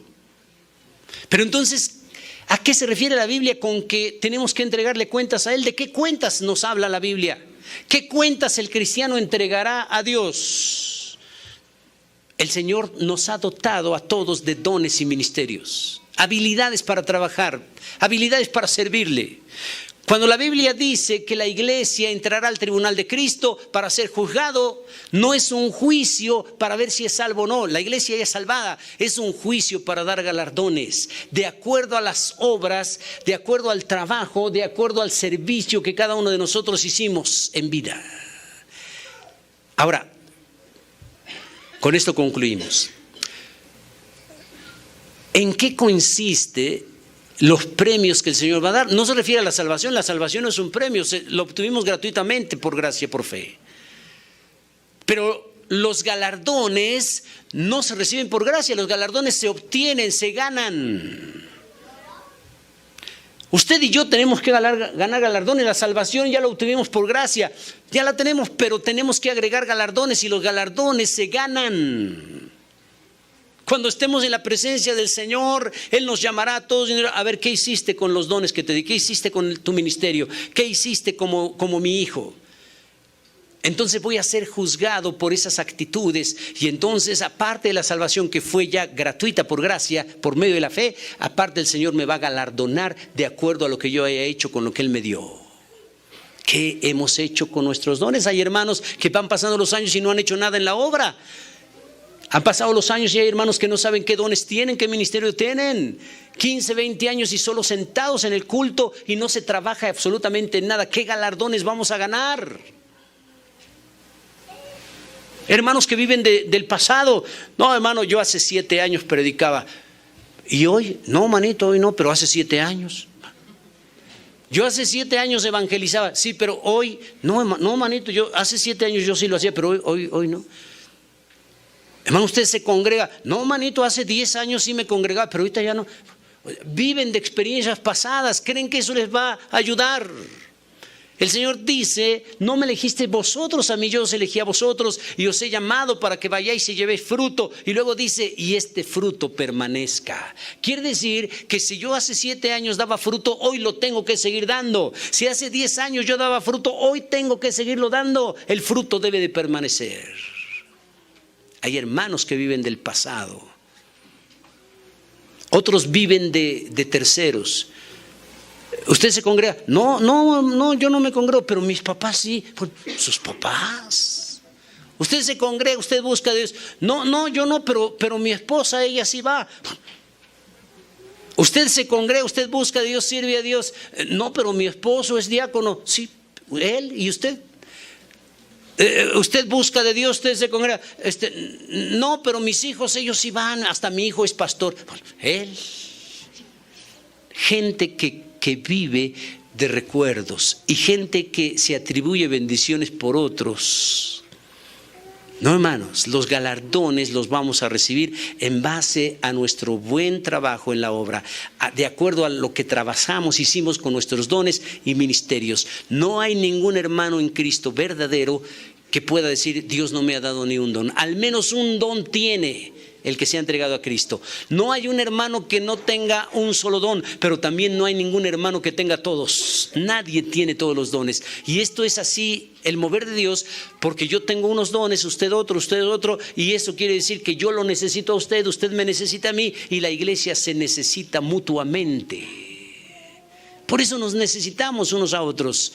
Usted tiene algo que yo no tengo, yo tengo algo que usted no tiene. Usted me necesita, yo lo necesito a usted. Es el cuerpo de Cristo. La siguiente clase, Dios mediante, estaremos abordando un poquito más acerca de tabernáculos, que es la última fiesta, y abordaremos el contexto histórico de cómo vivía Juan al escribir el Apocalipsis. Y si nos da tiempo, la siguiente clase ya iniciaremos con los primeros versos de Apocalipsis. Ya tenemos la idea general de estas fiestas judías, un panorama general apocalíptico, escatológico, para avanzar ya en el libro de Apocalipsis. Dios mediante, la próxima clase estaremos ya precisando verso a verso del Apocalipsis. Póngase de pie, vamos a orar. Qué bueno que vino, gracias por participar. Oramos. Señor, te agradecemos por permitirnos continuar con nuestro estudio. Oh, maravilloso, oh, extraordinario, tu iglesia espera tu pronta venida. Tu iglesia no pasará por la grande tribulación. Es tu promesa y la esperamos. Lo que hemos visto como analogías, lo que hemos precisado como doctrina, quede grabado en los corazones de todos los que estamos aquí hoy. Y la exhortación constante de una vida de santidad, la exhortación constante de una vida de temor a ti constante, de una vida de santidad y buen testimonio. Ayúdanos, Dios mío, a todos, para la gloria de tu nombre. En Jesucristo. Amén.